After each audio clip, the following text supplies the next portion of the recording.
Okay, students, we are starting today with capacity to contract. It's chapter number 4 of Indian Contract Act 1872. ठीक है, हम इसे capacity to contract we can say, or what we can call is capacity of parties. ठीक है, either of these we can say. And here you are looking at three pictures. दिख रही है three pictures? Okay, in this map you can see here the kids are there. ठीक है, the kids, they into a contract. ठीक है, kids जो हैं minor हैं वो कॉन्ट्रैक्ट नहीं कर सकते हैं. और उसके बाद हम देख रहे हैं कि इसका उल्टा ये पर्सन जो है, मतलब he is a mature person, ठीक है, major, he can enter into a contract. ठीक है, इसके अलावा कौन है जो कॉन्ट्रैक्ट नहीं कर सकते हैं? The persons who are of unsound mind. ठीक है, अनसाउंड माइंड, जिसका माइंड जो है बैलेंस नहीं है, idiots are there, lunatics are there, insane person, वो कॉन्ट्रैक्ट नहीं कर सकते हैं, या जो पर्संस मेंटली वीक है. और इसी में हम ये देख रहे हैं एक थर्ड कैटेगरी आएगी, persons who are disqualified by law.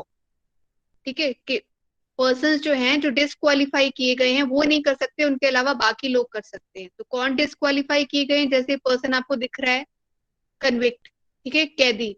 तो जब तक पर्सन जो मतलब जेल में है, अपनी वो इम्प्रिजनमेंट मतलब वो पूरी कर रहा है, तो जब तक वो अपनी सेंटेंस पूरी नहीं कर लेता, कैद की टर्म पूरी नहीं कर लेता, वो कॉन्ट्रैक्ट नहीं कर सकता, पर बाहर आने के बाद कर सकता है. ठीक है, इसको वन बाय वन हम आगे अब देखेंगे. ठीक है, लर्निंग आउटकम क्या है कि ये चैप्टर पढ़ने के बाद you should be able to demonstrate your knowledge and you should be able to evaluate case studies. Okay, this is what is expected from you. Some legal terms are there which we'll be explaining in the chapter itself. Minor, unsound mind, पर्दा नशी women. ठीक है, पर्दा नशी women जो पर्दा करती हैं, मे बी बुरके में रहती हैं या कोई और मतलब पर्दे में रहती हैं. ठीक है, जिनकी ज्यादा इंटरेक्शन नहीं है आउटसाइड में, और वो अपने परिवार के लोगों के साथ ही उनकी मेजोरिटी ऑफ इंटरेक्शन है. ठीक है, उसके बाद एक नेसेसरीज वर्ड आ रहा है. नेसेसरीज का मतलब है कोई वस्तुएं या सर्विसेज. ठीक है, it could be either you can say things और it can be a service which is required by the person.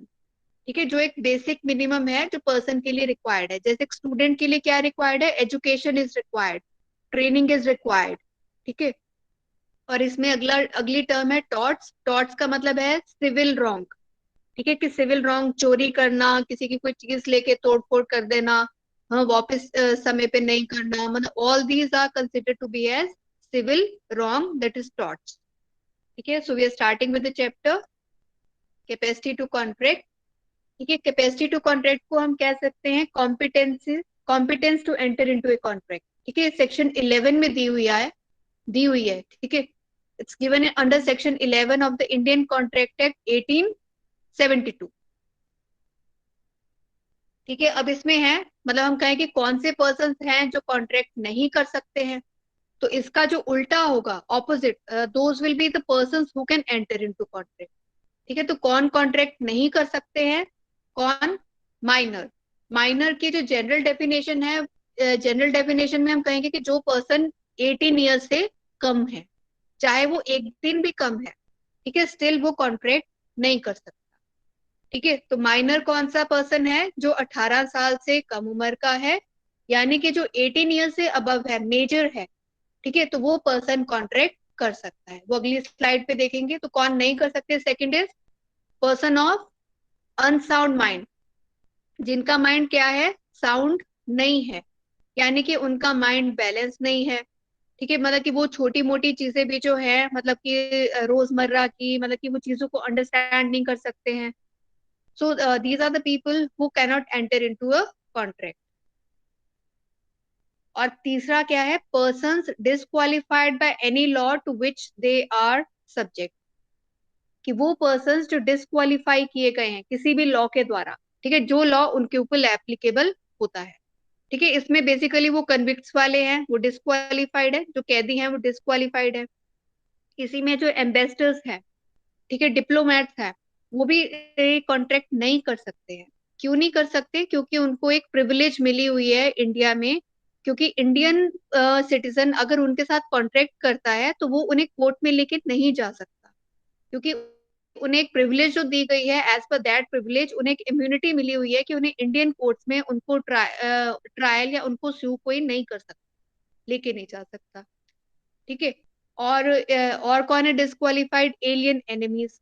ठीक है, कि जिस कंट्री के साथ आपकी वॉर चल रही है वो वाले कंट्री के जो लोग हैं इंडियन सिटीजन्स के साथ कॉन्ट्रैक्ट नहीं कर सकते हैं। अगर आपका पीस टाइम चल रहा है, शांति चल रही है, तो आप कॉन्ट्रैक्ट कर सकते हैं। जैसे कि इंडिया और पाकिस्तान, अगर तो शांति चल रही है, पीस टाइम है, you can definitely enter into contract. अगर वो पीस टाइम नहीं है, वॉर टाइम है, तो उस वक्त वो एलियन एनिमी है और तब आप कॉन्ट्रैक्ट नहीं कर सकते, वो डिस्क्वालिफाइड। ऐसे और भी हैं, वो आगे हम करेंगे। ठीक है, अब इनके साथ जो हम कॉन्ट्रैक्ट करते हैं वो कहने को कॉन्ट्रैक्ट है, but these are void agreements. ठीक है, क्लासिफिकेशन ऑफ कॉन्ट्रैक्ट में भी हमने किया था। ठीक है, ऐसे में अगर आप उनके साथ कॉन्ट्रैक्ट करते हैं, it won't be called as contract, but it will be simply called as a void agreement. ठीक है, वॉइड एग्रीमेंट का मतलब है कि आप उसे कोर्ट्स में जाके एनफोर्स नहीं कर सकते हो, लागू नहीं कर सकते हो, because agreement is simply offer plus acceptance. ठीक है, enforceability by law is not there. ठीक है, उसके बाद है, पहले अभी हमने देखा persons who can not enter into contract. So now we will look for persons who can enter into contract, just the opposite of what we have done in the last slide. So who can enter into a contract? A person who is of the age of majority, यानी कि जो 18 साल या उससे ऊपर का है। ठीक है, एक वो इंडियन मेजोरिटी एक्ट है 1875 का। इंडियन कॉन्ट्रैक्ट एक्ट तो है 1872 का। तो 1875 में इंडियन मेजोरिटी एक्ट आया था, और उस एक्ट में जो 18 ईयर्स का हो जाता है उसको मेजर माना गया। बाकी माइनर की डेफिनेशन हम आगे डिटेल में आगे करेंगे। और कौन कॉन्ट्रैक्ट कर सकता है? Person who are of sound mind, जिनका माइंड साउंड है, बैलेंस्ड है, यानी कि पर्सन नॉर्मली जो है रैशनली वो सोच सकता है, लॉजिकली सोच सकता है। आप उसके साथ कॉन्ट्रैक्ट कर रहे हो तो वो पर्सन बेसिकली सोच सकता है कि इस कॉन्ट्रैक्ट का मेरे ऊपर क्या असर पड़ेगा, what will be the implications of this contract on me. ठीक है, फाइनेंशियली और अदरवाइज। तो वो पर्सन बेसिकली लॉजिक है उसमें, हाँ, मतलब कि नॉर्मल पर्सन की तरह सोच सकता है। और तीसरा कौन है? Person who is not forbidden under any other law, जिसको किसी भी कॉन्ट्रैक्ट किसी भी लॉ के द्वारा डिसक्वालीफाई नहीं किया गया, रोका नहीं गया, वो कॉन्ट्रैक्ट कर सकते हैं। ठीक है, so these are the people who can enter into a contract.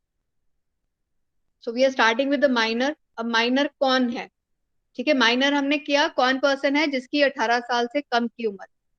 ठीक है, so as per Indian Majority Act 1875 अभी हमने जिक्र किया था। ठीक है, 1875 माइनर की ना दो मतलब केसेस हैं, एक तो है जनरल जर्नल केस हम ले लें, और एक स्पेशल केसेस। ठीक है, जर्नल केसेस में नॉर्मली जो पर्सन है वो 18 साल का जब तक नहीं होता, ठीक है, तब तक वो क्या माना जाएगा? माइनर। और स्पेशल केसेस में जब तक वो 21 ईयर्स का नहीं होता तब तक वो क्या माना जाएगा? माइनर। ठीक है, तो पहले तो जर्नल केस देखते हैं। Indian Majority Act 1875, a minor is a one who has not completed his or her 18th year of age। ठीक है, जिसके 18 साल पूरे नहीं हुए हैं। In the following cases, a person continues to be a minor until he completes the age of 21 years। ठीक है, कुछ केसेस हैं जहां पे पर्सन जब तक 21 साल का नहीं होता तब तक वो माइनर माना जाता है। ये कहाँ पे होगा? ठीक है, मतलब ये उन केसेस में होगा जहां पे से माइनर के पेरेंट्स नहीं है, ठीक है, लुक आफ्टर करने के लिए, तो उसका गार्डियन को ये अपॉइंट किया जा रहा है। और कई जगह पे गार्डियन अपॉइंट नहीं कर रहे हैं पर माइनर के पास प्रॉपर्टी है, तो उस प्रॉपर्टी की देखरेख का कौन करे? गार्डियन भी अपॉइंटेड नहीं है, तो कोर्ट उस प्रॉपर्टी की देखरेख करेगी। ठीक है, तो ये दो केसेस हम देखते हैं जहां वो 21 ईयर्स का होने पे मतलब कि माना जाएगा। आफ्टर 21 वो मेजर होगा, till 21 he be a minor. Where a guardian of a minor's person or property has been appointed under the Guardian and Wards Act 1890। जहां पे किसी माइनर का कोई गार्डियन जो है, ठीक है, वो अपॉइंट किया जा रहा है। ठीक है, कौन से एक्ट के अंडर किया जा रहा है? गार्डियन एंड वार्ड्स एक्ट के अंडर। तो मतलब इसका मतलब कि माइनर के पास कोई प्रॉपर्टी है और उस प्रॉपर्टी की देखरेख के लिए, क्योंकि माइनर छोटा है, वो देखभाल नहीं कर सकता अपनी प्रॉपर्टी की, और उसकी प्रॉपर्टी का कोई मिसयूज ना हो, इसलिए एक गार्डियन अपॉइंट किया जाएगा। और जब गार्डियन अपॉइंट होएगा तो माइनर 21 ईयर्स का होने पे मेजर माना जाएगा। Till 21 he will be a minor. ठीक है। अब सेकंड केस में क्या है, यहाँ गार्डियन अपॉइंट नहीं किया जा रहा। यहाँ कहो कि जो बच्चों की कोर्ट है वो उसकी जिम्मेदारी ले लेगी, माइनर की प्रॉपर्टी की देखरेख की जिम्मेदारी बच्चों की जो कोर्ट है, कोर्ट ऑफ वार्ड्स एज्यूम कर लेगी। और जब वो कोर्ट ऑफ वार्ड्स एज्यूम कर लेगी तो वो पर्सन कब तक माइनर रहेगा? टिल 21। ठीक है, 21 का पूरा मतलब कि होने तक, एक दिन पहले पहले तक वो क्या रहेगा? माइनर ही कंसिडर किया जाएगा। ठीक है, so where the superintendence of a minor's property is assumed by a court of wards. But एक अमेंडमेंट आई थी 2000 में, तो उसके हिसाब से जो 18 ईयर्स है उसी में पर्सन जो है मतलब कि वो मेजर कंसिडर किया जाएगा। बट इसमें प्रेसिडेंट की असेंट जो है, यानी कि प्रेसिडेंट से आपको मतलब कि वो परमिशन लेनी पड़ेगी, मतलब इन दो स्पेशल केसेस। ठीक है, जर्नल केसेस में परमिशन की जरूरत नहीं है। अब है कि माइनर को हम प्रोटेक्ट क्यों कर रहे हैं? ठीक है, अब माइनर इज ए पर्सन, मतलब वो छोटा बच्चा है, may be of 5 years, 10 years और 12 ईयर्स एक्सेट्रा वट एवर। ठीक है, तो वो पर्सन का माइंड क्या है? इमेच्योर है। तो वो पर्सन जो है बेसिकली वो जो मतलब कि है, मतलब कि नॉर्मल डीलिंग्स जो है उसको वो प्रॉपरली अंडरस्टैंड नहीं कर सकता, वो इनोसेंट है। ठीक है, मासूम जिसे हम कहते हैं। तो मतलब a child is innocent, the child's mind is not as mature as that of the adult.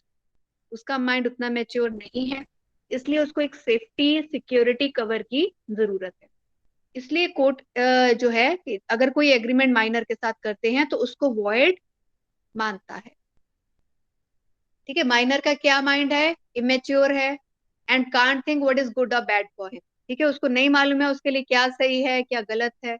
और माइनर्स जो हैं बेसिकली एक्सप्लॉइट किए जाते हैं कई बार, इसी वजह से इनोसेंट होते हैं, इमेच्योर होते हैं, तो उनका शोषण किया जाता है।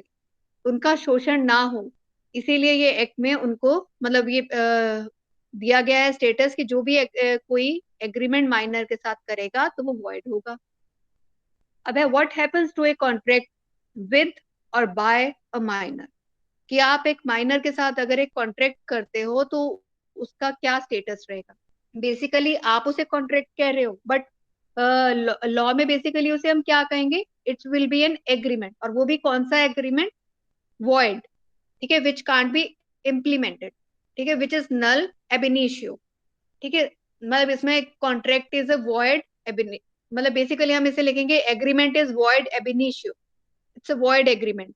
इनिशियो का मतलब है initially, from the beginning, from the starting, कि वो शुरू से ही जो आपने उसके साथ एग्रीमेंट किया है वो वॉइड है।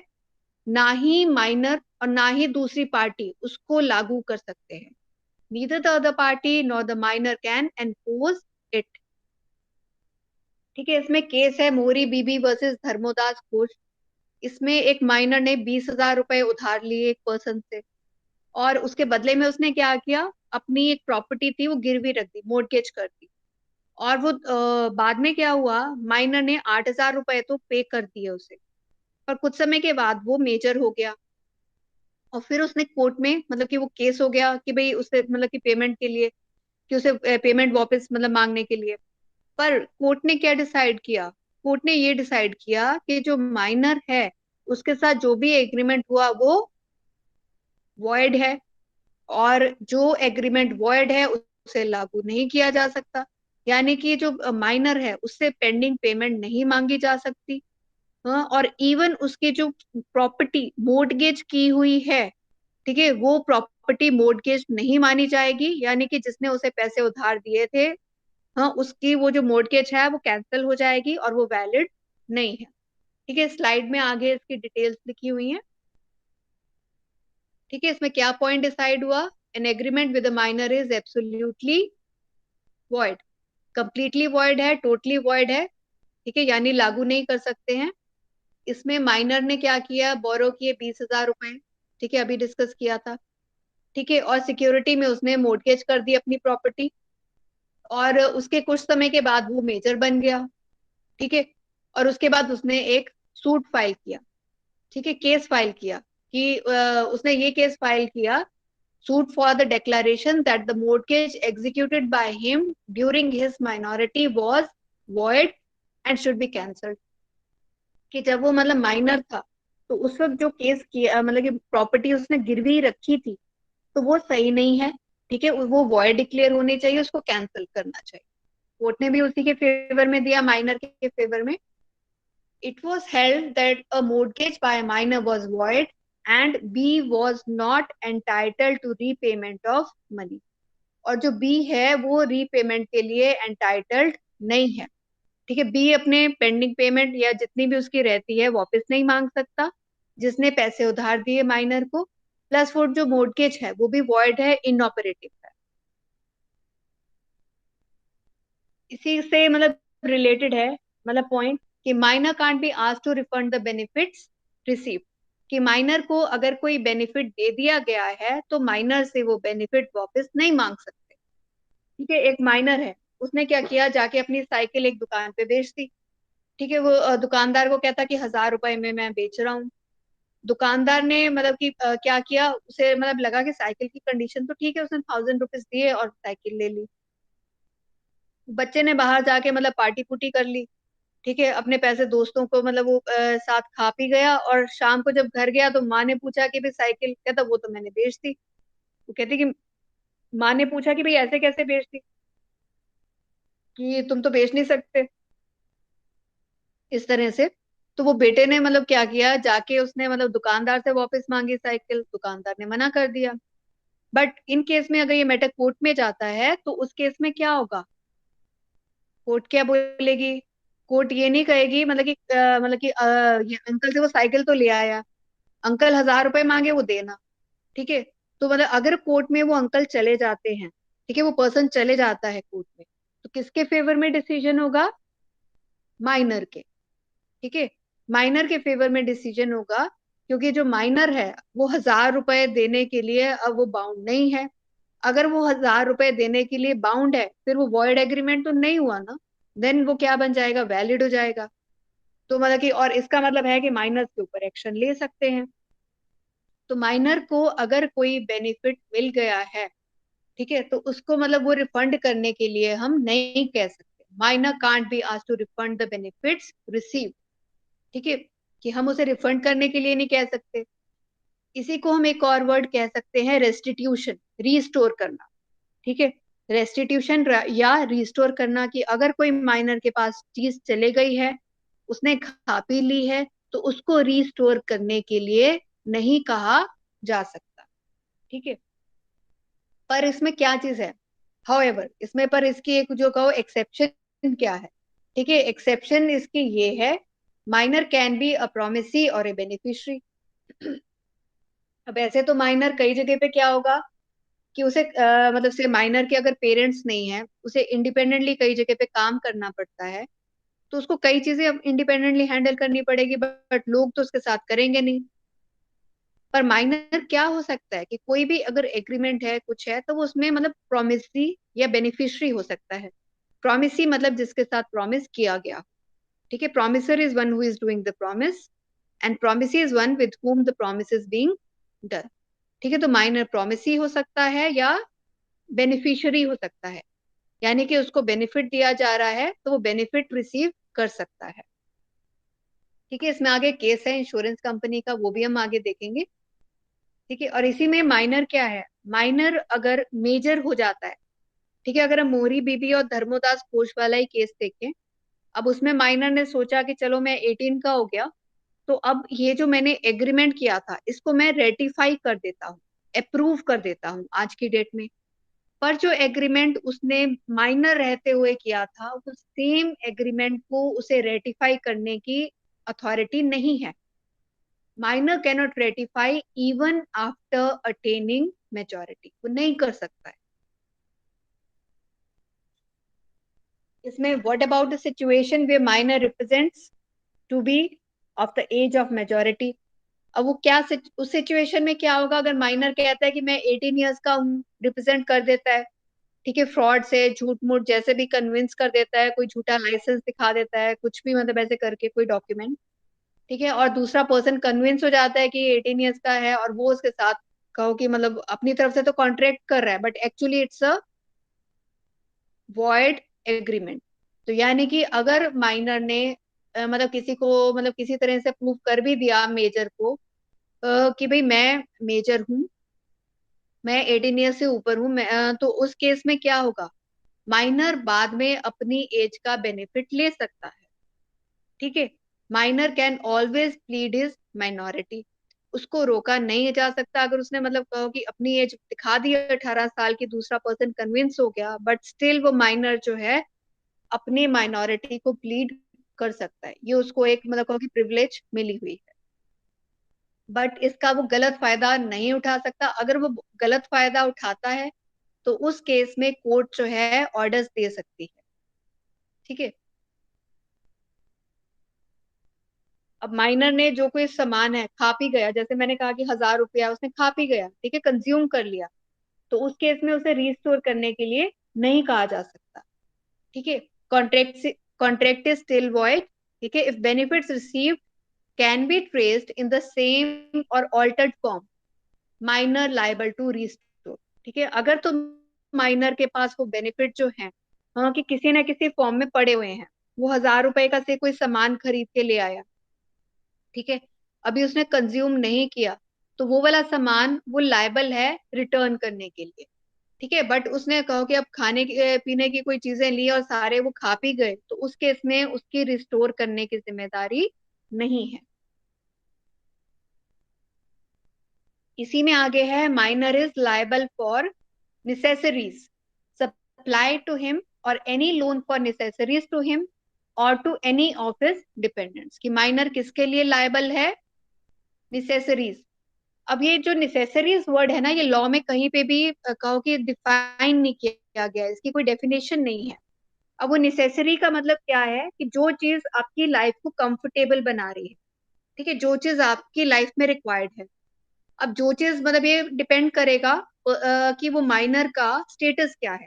उसके पेरेंट्स बहुत अमीर थे, ठीक है, उसके पेरेंट्स कहो कि मिडिल क्लास फैमिली से थे, कौन से थे, उसके ऊपर डिपेंड करेगा कि उसका मतलब स्टेटस क्या है, और उस स्टेटस के हिसाब से उसके लिए कौन सी चीजें जो है वो निसेसरीज हैं और कौन सी नहीं है।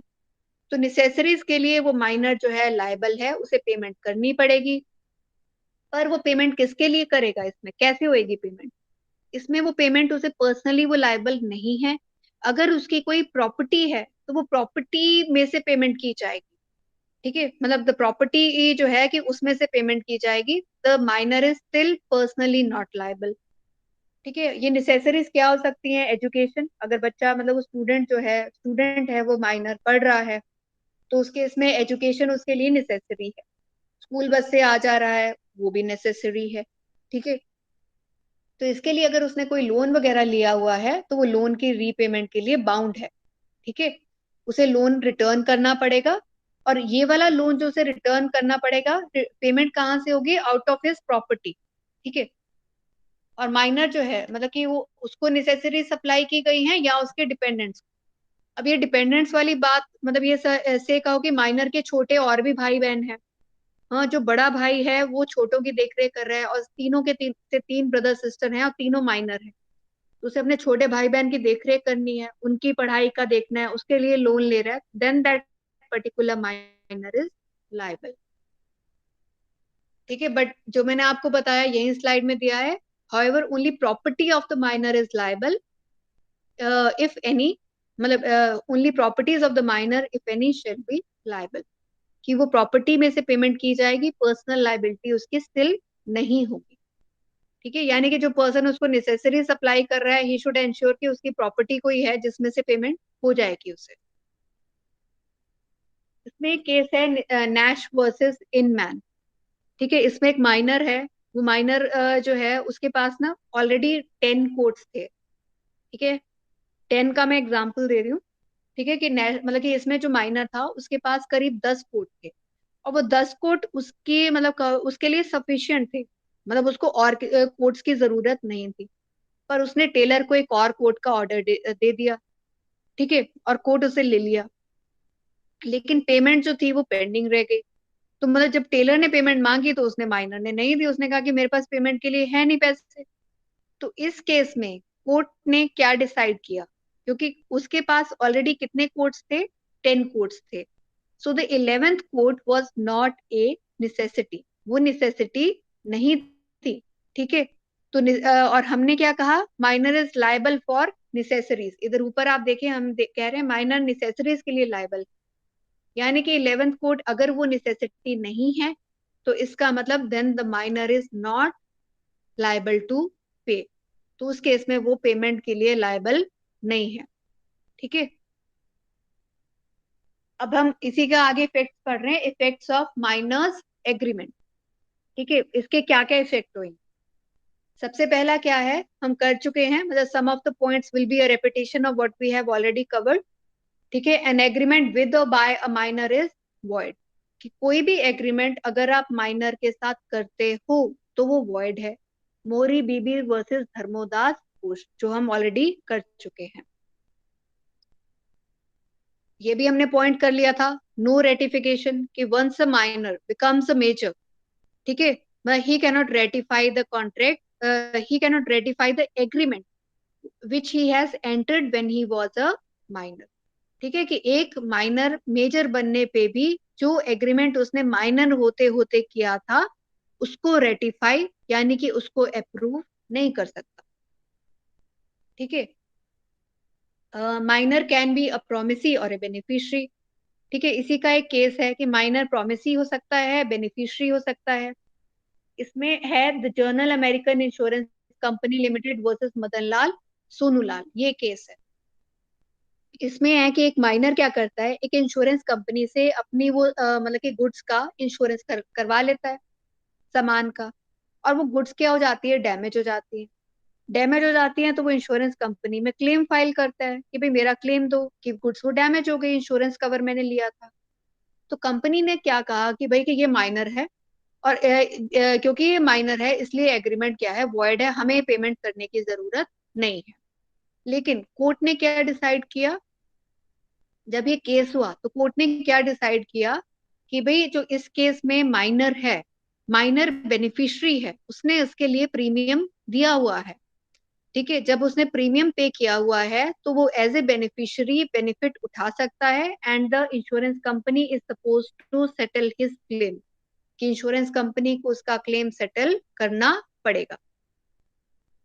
ठीक है, उसी में अगला केस है no estoppel against minor, minor can always plead minority. अभी हमने पीछे भी किया था कि अगर एक माइनर किसी तरह से दिखा भी देता है, ठीक है, कि वो मेजर है, ठीक है, कोई झूठा लाइसेंस दिखा के एक्सेट्रा, या जैसे भी किसी और पर्सन को कन्विंस कर देता है और वो उसके साथ एग्रीमेंट कर लेता है, तो उस केस में भी माइनर अपनी माइनॉरिटी को हमेशा प्लीड कर सकता है। वो कह सकता है कि मैं माइनर हूं and I am not bound by this agreement. इसमें सादिकी अली खान वर्सेस जय किशोर का केस है। तो इसमें एक माइनर ने पहले तो एग्रीमेंट कर लिया, ठीक है, बाद में उसने मतलब कहो कि बाद में वो उससे मुकर गया कि मैं तो माइनर हूँ। ठीक है, तो कोर्ट जो है मतलब इन केसेस को अलाउ नहीं करती, बट इन केस कहीं पे अनड्यू लॉसेस या कुछ है, then the court may order to compensate. ठीक है, नेक्स्ट इसके अंदर है fifth point, no specific performance except in certain cases. ठीक है, कि इसमें है कि जो भी एग्रीमेंट माइनर के साथ किया जा रहा है उसकी स्पेसिफिक परफॉर्मेंस नहीं होगी। ठीक है, कि कई बार क्या होता है, अगर कॉन्ट्रैक्ट टूट जाता है तो एक रेमेडी होती है कि कॉन्ट्रैक्ट को स्पेसिफिकली परफॉर्म किया जाए, क्योंकि कॉम्पनसेशन इसके तोड़ने के लिए जो है वो भरपूर, मतलब कहो कि भरपाई नहीं हो सकता। ठीक है, जो भी मॉनेटरी आपको कहेंगे कि भाई कि ये कॉम्पनसेशन आपको दिया जा रहा है, वो कॉम्पनसेशन उसको नहीं पूरा कर सकता जो लॉस हुआ है एक्चुअली। तो उस केस में कोर्ट एक स्पेसिफिक परफॉर्मेंस की रेमेडी देती है, but in case of minor इसको यूज नहीं कर सकते हैं। ठीक है, ये तो यही फिर मीनिंग हो जाएगा कि जो वॉइड एग्रीमेंट है वो वॉइड एग्रीमेंट अब वॉइड नहीं रहा, वो वैलिड हो गया। ठीक है, वैलिड कॉन्ट्रैक्ट बन गया अगर कोर्ट ने कह दिया कि भाई स्पेसिफिकली परफॉर्म करना है। ठीक है, तो इस केस में a contract entered into by guardian और a manager on behalf of a minor's behalf can be specifically enforced. पर अगर कोई कॉन्ट्रैक्ट किसी मतलब माइनर के गार्डियन ने या उसके मैनेजर ने माइनर के बिहाफ पे किया है, वो स्पेसिफिकली कब लागू किया जा सकता है? अगर वो कॉन्ट्रैक्ट जो है गार्डियन या मैनेजर ने अपनी अथॉरिटी में रह के किया, कि जो अथॉरिटी गार्डियन या मैनेजर को दी गई है एज पर लॉ उसी के हिसाब से किया है। सेकेंडली, वो जो भी उन्होंने किया है कॉन्ट्रैक्ट, वो किसके बेनिफिट के लिए है? माइनर के। तो उस केस में स्पेसिफिक परफॉर्मेंस हो सकती है, यानी कि स्पेसिफिक परफॉर्मेंस भी तभी अलाउड होगी when the minor is a, इस केस में मतलब जो सेकंड पॉइंट है कि अगर वो बेनिफिशियरी है। Okay, so moving to the next, it is liability for torts. ठीक है, टॉर्ट आपको बताया क्या है? सिविल रॉन्ग है, कि कोई गलत काम करना। ठीक है, तो माइनर जो है वो टॉर्ट्स के लिए लायबल है। और इस केस में मतलब एक एग्जाम्पल है, एग्जाम्पल से इसको बेटर आप समझ पाओगे। एक माइनर ने क्या किया, एक घोड़ा उधार लिया किसी से। ठीक है, हॉर्स को उसने बोरो किया। क्यों बोरो किया? राइडिंग के लिए। और उसने घुड़सवारी के लिए हॉर्स तो ले लिया। उसके बाद क्या हुआ, एक उसके फ्रेंड ने बोला कि यार मेरे को दे दे थोड़ा, मैं भी थोड़ा चला के देखूं घुड़सवारी कैसे करते हैं। और उसके फ्रेंड को घुड़सवारी आती नहीं थी। उसने घोड़े के ऊपर मतलब इस तरह से जंप किया कि घोड़ा जो है वो मर ही गया। ठीक है, किल्ड द हॉर्स। तो उस केस में क्या है, माइनर क्या है? लायबल है, क्योंकि वो सिविल रॉन्ग उसने किया। मतलब माइनर ने अपनी हॉर्स अपने मतलब पर्पस के लिए, अपने वो मतलब फैसिलिटी के लिए उसने हॉर्स राइडिंग के लिए वो लिया था horse. He was not suppose to lent it to his friend, उसको फ्रेंड को देना बनता ही नहीं था। ठीक है, पास ऑन करना फ्रेंड को नहीं बनता था। तो इसलिए इस केस में क्या है, माइनर जो होगा वो लायबल होगा। बट स्टिल वो लायबल जो होगा उसमें जो भी कॉम्पनसेशन होगा वो उसकी प्रॉपर्टी में से पे किया जाए। ठीक है, so moving to the next, no insolvency. कि माइनर जो है वो दिवालिया, इंसॉल्वेंट डिक्लेयर नहीं किया जा सकता। क्यों नहीं किया जा सकता? क्योंकि माइनर जो है वो डेट से कॉन्ट्रैक्ट नहीं कर सकता, वो डेट से उसकी कोई पेबल बनती ही नहीं है। जब उसका कोई उधार ही नहीं बनता तो वो कैसे दिवालिया हो सकता है? ठीक है, तो इसलिए माइनर जो है दिवालिया नहीं डिक्लेयर किया जा सकता। और जिन केसेस में उसकी लाइबिलिटीज या ड्यूज बनते हैं, उस केसेस में वो माइनर पर्सनली लायबल नहीं है, उसकी प्रॉपर्टी जो है दैट इज लायबल। ठीक है, नेक्स्ट इसमें पॉइंट है पार्टनरशिप का। वैसे तो पार्टनरशिप में माइनर जो है वो नहीं है अलाउड पार्टनर बनने के लिए, बट अंडर सेक्शन 30 वो माइनर जो है he can be admitted to the benefits of partnership. कि माइनर तभी पार्टनर बन सकता है अगर बाकी सारे जो पार्टनर हैं वो एग्री करें, और वो बेनिफिट्स के लिए पार्टनर बनेगा, यानी कि वो प्रॉफिट में तो शेयर उसका होगा but not in the losses. ठीक है, उसके बाद है minor can be an agent. कि जब हम एजेंसी का कंसेप्ट करते हैं प्रिंसिपल और एजेंट का, तो उस केस में अगर हम देखें तो माइनर को एजेंट बनाया जा सकता है। बट माइनर को एजेंट बनाने की एक क्या मतलब वो कहो कि कंसिक्वेंस होगा, इसमें सारी जिम्मेदारी किसकी रहेगी? स्टिल प्रिंसिपल की। अदरवाइज किसी मेजर को अगर मतलब वो हम बनाएंगे एजेंट अपना, तो उस केस में जितनी अथॉरिटी उसको दी हुई है वो उतने के विद इन काम करेगा। ठीक है, एजेंट अगर उसके बाहर वो काम करेगा तो वो एजेंट खुद ही लायबल होगा। ठीक है, लेकिन माइनर के केस में क्या है, आपने माइनर को अथॉरिटी दे दी कि इतने तक के कॉन्ट्रैक्ट तुम साइन करोगे। ठीक है, तो उसने वो कर रहा है कि चाहे वो विद इन अथॉरिटी कर रहा है चाहे विदाउट अथॉरिटी कर रहा है, तो सारे के सारे केसेस में सारी जिम्मेदारी प्रिंसिपल की बन जाती है। ठीक है, तो माइनर एजेंट बन सकता है, बट इस केस में भी प्रिंसिपल जो है स्टिल मतलब कहो कि principal will still be liable, चाहे वो विद इन अथॉरिटी काम कर रहा है चाहे विदाउट अथॉरिटी कर रहा है। नेक्स्ट पॉइंट क्या है, माइनर कैनॉट बाइंड पेरेंट और गार्डियन। कि माइनर मतलब जाके किसी से एक उधार उसने पकड़ लिया कि मेरे पापा से ले लेना, हाँ किसी से और ले लिया, हाँ ये मेरे फादर दे देंगे। तो माइनर अपने पेरेंट्स को इस तरह से बाइंड नहीं कर सकता, उसके पास ये कोई भी अथॉरिटी नहीं है। और इस केस में अगर वो कर रहा है तो कौन लायबल है?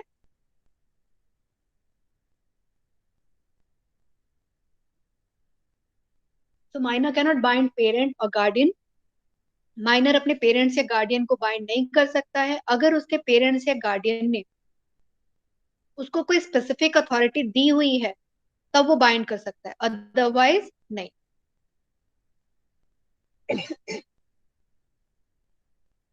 नेक्स्ट पॉइंट क्या है, joint contract by minor and adult. कि अब इसमें ये वर्ड आ गया कॉन्ट्रैक्ट, कि अगर एक माइनर कॉन्ट्रैक्ट कर रहा है बट साथ में एक उसके एडल्ट भी है, यानी कि मेजर भी है, तो ऑटोमेटिकली किसकी जिम्मेदारी होएगी पूरी, मेजर की। ठीक है, so major will be the person who will be liable to perform this particular contract. So this is what is being mentioned in the case ये साइंदास versus Ramchandra.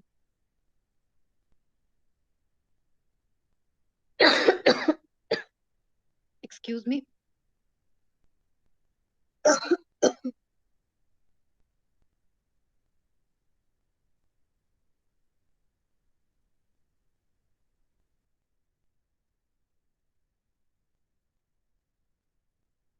Next point in this is surety for minor. कि minor के लिए surety अगर जो है person act करता है, तो माइनर ने कोई लोन लिया और उसके लिए जो श्योरिटी है, जिस पर्सन ने उसकी कहो कि एश्योरेंस दी, श्योरिटी बना, वो पर्सन क्या है, मेजर। तो उस केस में ऐसा समझा जाएगा कि कॉन्ट्रैक्ट ऑफ गारंटी किसके बीच में है, उस मेजर के बीच में जिसने उसकी गारंटी दी है, प्लस जिससे उसने लोन लिया है, यानी कि वो मेजर को लोन पे करना पड़ेगा। ठीक है, on behalf of major, so that will be the status. उसके बाद है minor as a shareholder. Minor वैसे शेयर होल्डर नहीं बन सकता, पर माइनर को शेयर्स ट्रांसफर किए जा सकते हैं, उसके पेरेंट्स या कोई आगे शेयर्स जो है उसको ट्रांसफर कर सकते हैं। उसके बाद है लाइबिलिटी फॉर नेसेसरीज। ये हम ऑलरेडी कर चुके हैं कि माइनर जो है लाइबिलिटीज के लिए क्या है, लाइबल है। कि जो भी नेसेसरी गुड्स है, चाहे वो सर्विसेज है, ठीक है, उसके लिए वो लाइबल है। ठीक है, मतलब जैसे घर में राशन पानी हो गया, वो नेसेसिटी हो गई, नेसेसिटी गुड्स हो गई, और एजुकेशन या ट्रेनिंग हो गई, वो सर्विस हो गई। ठीक है, तो माइनर सर्विसेज के लिए लाइबल है, नेसेसरीज के लिए, but he is still not personally liable, only his property is liable. Next आ गया पर्संस ऑफ अनसाउंड माइंड। ये पहला मेजर वाला पार्ट फिनिश हो गया। तो सेकंड जो पर्संस हैं, मतलब इनकॉम्पिटेंट हैं, जो कॉन्ट्रैक्ट नहीं कर सकते हैं, वो कौन से हैं, जो अनसाउंड माइंड के हैं एज पर सेक्शन 12। तो इसमें पहला दिया हुआ है केस कि person usually of sound unsound mind, जो ज्यादातर क्या रहता है, अनसाउंड माइंड का रहता है, पर कभी कभी वो साउंड माइंड का होता है, ज्यादातर क्या है, अनसाउंड माइंड का। तो वो कॉन्ट्रैक्ट हमेशा पर्सन कॉन्ट्रैक्ट तभी कर सकता है जब जिस वक्त वो साउंड माइंड का है। पर इस केस में जिम्मेदारी किसके ऊपर है, ओनर्स का मतलब है जिम्मेदारी, रेस्पॉन्सिबिलिटी किसके ऊपर है। अब इस केस में ज्यादातर पर्सन क्या है, अनसाउंड माइंड का। तो इसमें जिम्मेदारी है दूसरे पर्सन पे ये प्रूव करने की कि जब ये पर्सन ने मतलब वो कॉन्ट्रैक्ट साइन किया तो वो साउंड माइंड का था। अब इसी का उल्टा है कि पर्सन जो है ज्यादातर तो साउंड माइंड का रहता है, बट कभी कभी अनसाउंड माइंड का हो जाता है। तो जब वो कभी कभी अनसाउंड माइंड का हो जाता है, तो वो कॉन्ट्रैक्ट नहीं कर सकता, जब साउंड का है तो कॉन्ट्रैक्ट कर सकता है। तो इस केस में जिम्मेदारी किसके ऊपर है, क्योंकि पर्सन ज्यादातर क्या है, साउंड माइंड का, तो उसे खुद ही प्रूव करना पड़ेगा कि जब मैंने कॉन्ट्रैक्ट किया तो मैं अनसाउंड माइंड का था। अब मेंटल इनकॉम्पिटेंस वाले पर्सन कौन होंगे, अनसाउंड माइंड के, जो पर्सन क्या है, इडियट्स हैं, ठीक है, लुनेटिक्स हैं, और इंटॉक्सिकेटेड पर्सन। ठीक है, इसी में मतलब ये इडियट्स मतलब उन पर्सन को हम कहेंगे जिनका माइंड परमानेंटली इनकेपेसिटेट है। ठीक है, जिनका माइंड परमानेंटली ही मतलब कहो कि उनका माइंड छोटी मोटी चीजें भी प्रॉपरली वो नहीं सोच सकते। लुनेटिक्स में टेम्परेरी ये होगा कि कभी वो साउंड माइंड के हो रहे, कभी अनसाउंड के हो रहे। इंटॉक्सिकेटेड पर्सन वो हैं जिन्होंने कोई नशा किया हुआ है। ठीक है, तो जब तक वो नशे के प्रभाव में है, they can not enter into a contract, but once they are out of that particular influence of the intoxicant, they can enter into a contract. ठीक है, तो अगर आप उनके साथ कॉन्ट्रैक्ट करते हैं तो उसे कॉन्ट्रैक्ट वर्ड नहीं, उसे क्या कहा जाएगा, एग्रीमेंट। और कैसा एग्रीमेंट, वॉइड एग्रीमेंट। ठीक है, so it will be a void agreement if you enter into an agreement with the mental incompetent person. ठीक है, So contract is void ab initio except for necessaries as in case of minor. तो जैसे minor liable है necessities के लिए, same way ये भी liable है, पर्सनली नहीं but their property is liable. इसी में इडियट्स को एक्सप्लेन किया गया है। इडियोसी क्या है? जब कोई भी when there is no interval of saneness, जब साउंड माइंड का पर्सन बिल्कुल भी नहीं है, वो बिल्कुल इनकैपेबल है, उसकी mental powers of understanding even ordinary matters are absent, ठीक है, और उसका ब्रेन पूरी तरह से डेवलप नहीं हुआ है। मतलब कि कहोगे वो पर्सन 20 साल का 25 साल का होके भी वो कहोगे 10 साल के बच्चे की तरह है उसका जो ब्रेन है, तो उस केस में agreement with an idiot is void. इसमें एग्जाम्पल दिया हुआ है, केस है इंदर सिंह वर्सेस परमेश्वर धारी सिंह, ठीक है। इसमें एक वो क्या किया, एक पर्सन ने वो मतलब इडियट था, ठीक है, उसका माइंड डेवलप नहीं था प्रॉपर, उसने एक अपनी प्रॉपर्टी 25,000 की 7,000 में बेच दी। तो उसकी माँ ने ये कहा, मैं उसकी माँ ने मतलब ये कहा कि मेरा जो बेटा है ये तो जन्म से ही इडियट है, कंजेनिटल इडियट, मतलब कि उसका माइंड जो है वो बाय बर्थ ही मतलब कहो कि पूरी तरह डेवलप नहीं है, and he is incapable of understanding this transaction, कि वो नहीं समझ सकता। इसलिए ये जो सेल कोर्ट ने क्या कहा कि ये सेल क्या है, वॉइड है, it's a void agreement. Second point इसमें ड्रंकननेस का आ गया, ठीक है, जहां पे कि पर्सन की ड्रंकननेस के केस में क्या है, ओनली टेम्परेरी इनकेपेसिटी है, परमानेंट नहीं है।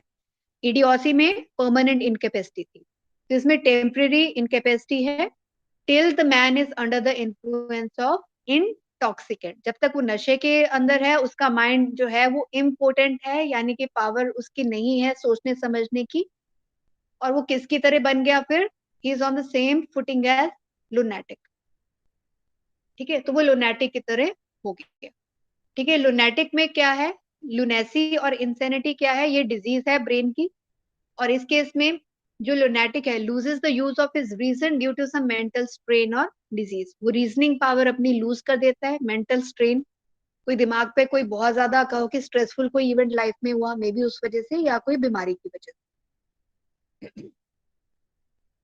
he may have lucid intervals of sanity, पर उसके lucid means very clear, कि बहुत क्लियर इंटरवल सैनिटी के होंगे जब वो बहुत ही नॉर्मली बिहेव करेगा। तो जिस वक्त वो नॉर्मली बिहेव करेगा वो साउंड माइंड का है और वो कॉन्ट्रैक्ट कर सकता है, ओके।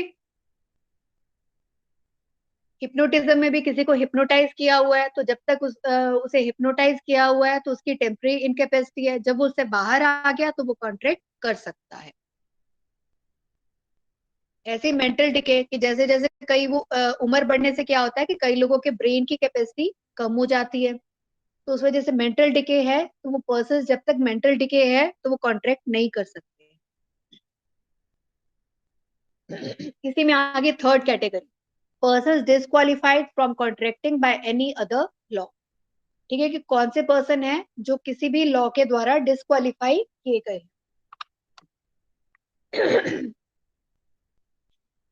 एलियन एनिमीज, आपको मैंने एग्जांपल दिया था कि अगर पाकिस्तान के साथ वॉर चल रही है तो उस केस में पाकिस्तान इंडिया के साथ कॉन्ट्रैक्ट नहीं कर सकता है इंडियन सिटीजन के साथ, अगर पीस टाइम है तो वो कॉन्ट्रैक्ट कर सकता है।